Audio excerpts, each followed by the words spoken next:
የሴቶችን ጥቃት መንግስት እንደ ብሔራዊ ቀውስ ያውጅልን እንደ ብሔራዊ ቀውስ ሪኮግናይዝ ያድርገው ስንል ምን ማለታችን? ለዚህ ጥያቄ መልስ ለመመለስ አረንጓዴ አሻራን እንደ ምሳሌ ይጠቀማል። አልተሳሳትኩ። አረንጓዴ አሻራ መንግስት በ2011 ያስጀመረው ዘመቻ ነው። ዘመቻው እስከ 2018 ድረስ ቀጥሏል። ሐምሌ 27 ላይ ከ26 ሚሊዮን በላይ የሚሆኑ ኢትዮጵያውያን ከቤታቸው ወጥተው ከ805 ሚሊዮን በላይ የሚሆኑ ችግኞችን ተክለዋል። በ12 ሰዓት ውስጥ 26 ሚሊዮን ህዝብ ማለት የሀገሪቱ 1/5 ህዝብ ማለት። አረንጓዴ አሻራ 2011 ላይ ሲጀመር 40,000 ሳይቶች ነበሩት። ማለትም 40,000 ችግኝ የሚተከልባቸው ኤሪያዎች ማለት። 2018 ላይ ከ40,000 ሳይቶች ከ40,000 ኤሪያዎች ወደ 120,000 ኤሪያዎች አድጓል። የኢትዮጵያ የደን ምጣኔ ሀብት አረንጓዴ አሻራ ከመጀመሩ በፊት 17.2% ነበር። አሁን ወደ 23.6% አድጓል። in the last 7 years ባለፉት 7 ዓመታት ውስጥ ማለት ከ55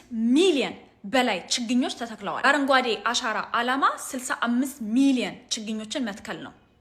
ዓላማውን ለማሳካት 10 ሚሊዮን ችግኝ መትከል ብቻ ነው የቀረው። አረንጓዴ አሻራ ሲጀመር በጣም ብዙ ሰዎች ተቃውመውት ነበር፣ ይቃወሙታልም አሁን ድረስ እኔን ጨምሮ እቃወመዋለሁ። ማለት ጥሩ ነገር አይደለም ብዬ ስለማስብ ሳይሆን በቃ አንገብጋቢ ጉዳዮች ኢትዮጵያ ላይ አሉ ብዬ ስለማስብ ማለት ነው። እንደዚህ ተቃውሞ እየደረሰው እንኳን ሙሉ ለሙሉ የኢትዮጵያ ሕዝብ ባይሳተፍ እንኳን እንደዚህ አይነት ለውጥ ማምጣት ችሏል። ስራውን በቀዳሚነት የሚሰራው የግብርና ሚኒስቴር ነው። ክልል መንግስቶች ከክፍለ ከተማዎች፣ ከወረዳዎች፣ ከቀበሌዎች ጋር ኔትወርክ ይፈጥራል፣ ኔትወርክ ይዘረጋል። ስራውም የሚሰራው ችግኙ የሚተከልበት ቀን ብቻ አይደለም። 26 ሚሊዮን ኢትዮጵያውያን ከቤታቸው ወጥተው ችግኝ ከመትከላቸው ወራት በፊት ሪሰርች ይሰራል፣ ጥናት ይካሄዳል። የቱ አካባቢ ለዛፍ ምቹ ነው፣ የቱ አካባቢ ድንጋያማ ነው፣ የትኛው አፈር ጥሩ ነው፣ የትኛው ቦታ ጋር ብንተክል ዛፉ ያድጋል የሚለው ጥናት ይሰራል። ለዛፎች ምቹ የሆኑት ቦታዎች ይቆፈራሉ፣ ዝናብ እንዲዘንብባቸው፣ እንዲረሰርሱ። ከዛ የችግኝ መትከያው ቀን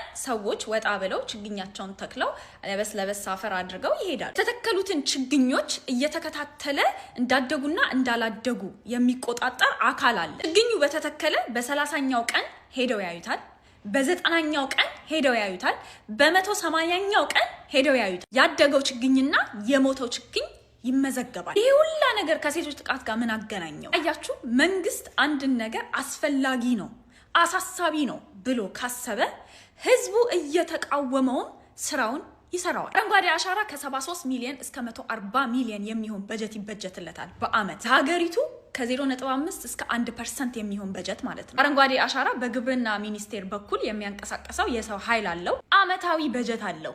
መንግስት የሴቶች ጥቃትን ልክ እንደ አረንጓዴ አሻራ ልክ እንደ ደን መጨፍጨፍ አሳሳቢ ጉዳይ ነው፣ አንገብጋቢ ጉዳይ ነው፣ ብሔራዊ ቀውስ ነው ብሎ ካመነበት ካሳመን ነው ሴቶችና ህፃናት ማህበራዊ ጉዳይ ሚኒስቴር እና በፍትህ ሚኒስቴር በኩል የሰው ኃይሉን ያደራጃል፣ አመታዊ በጀት ያወጣለታል እና ወደ ስራ ይገባል። እስከዛሬ ድረስ መንግስት የሴቶች ጥቃት ላይ ምንም ስራ አልሰራም እያልኩኝ አይደለም። የተሰራው ስራ ግን በቂ አይደለም፣ ለውጥ ያመጣ አይደለም። ሀገራዊ ሪሰርች ያስፈልገናል፣ ጥናት ያስፈልገናል። ጥናት መደረግ አለበት ከጫፍ እስከ ጫፍ ስለ ሴቶች ጥቃት። እዛ ደግሞ አድቮኬሲ ያስፈልጋል፣ ውትወታ ያስፈልጋል ማህበረሰቡ ላይ ማለት ነው። ሴቶችን ጥቃት ተኮር ያደረገ ሀገራዊ ምክክር ያስፈልገናል።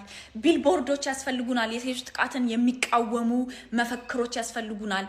ሀገሩ ላይ በሙሉ መንግስታዊም ያልሆኑ ሚዲያዎች ስለ ሴቶች ጥቃት እንዲያወሩ ትዕዛዝ መተላለፍ አለበት። ቲቪ ላይ፣ ሬዲዮ ላይ ሚኒስትሮች አረንጓዴ አሻራ ላይ እንዲሳተፉ ሚኒስትሮቻቸው እየወጡ ችግኝ እየተከሉ ፎቶ እየተነሱ ፖስት እንደሚደረጉት ሁሉ ሁሉም ሚኒስትሮች የሴቶችን ጥቃት እንደሚቃወሙ መሳተፍ አለባቸው። ምሳሌ የሴቶችና ህፃናት ሚኒስቴር የሆነችው ኤርጎጌ የችግኝ ተከላው ላይ ተሳትፋለች፣ አረንጓዴ አሻራ ላይ ተሳትፋለች። ፎቶ አለ፣ ዌብሳይታቸው ላይ ጽሁፉ አለ። ሴቶችና ህፃናት ሚኒስቴር ስለ ችግኝ ምን አገባው?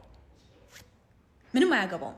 ግን ይሄ ጉዳይ ሀገራዊ ጉዳይ ስለሆነ ትሳተፋለች። ልክ እንደዛ ሌሎች ሚኒስተሮችም እዚህ ነገር ላይ እንዲሳተፉ መደረግ አለበት። ልክ ችግኞቹ ከተተከሉ በኋላ ስራው አልቋል ተብሎ ዞር እንደማይባለው በ90 ቀን፣ በ30 ቀን፣ በ180 ቀን እየተሄደ ችግኞቹ ሞኒተር እንደሚደረጉት የሴቶች ጥቃት ላይም የተሰራው ስራ ሞኒተር ይደረጋል ማለት ነው። ዳታ ኮሌክት እየተደረገ ምኑ ጋር ተሳካልን፣ ምኑ ጋር ፌል አደረግን እየተባለ የሴቶች ጥቃትን ብሔራዊ ቀውስ አርገን መውሰድ አለብን።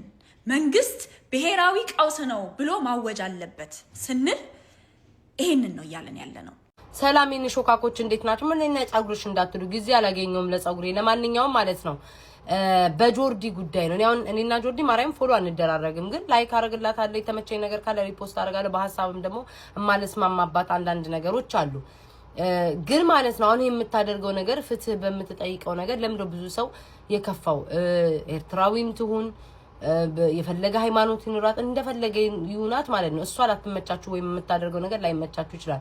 ለምንድነው ፎከስ ህፃናቶቹ ላይ ወይም ደግሞ እንደዚህ የተጠቁ ሴቶች ላይ የተደፈሩ ሴቶች ላይ የተደበደቡ የተገደሉ ሴቶች ላይ ትኩረት ማድረግ የከበዳችሁ?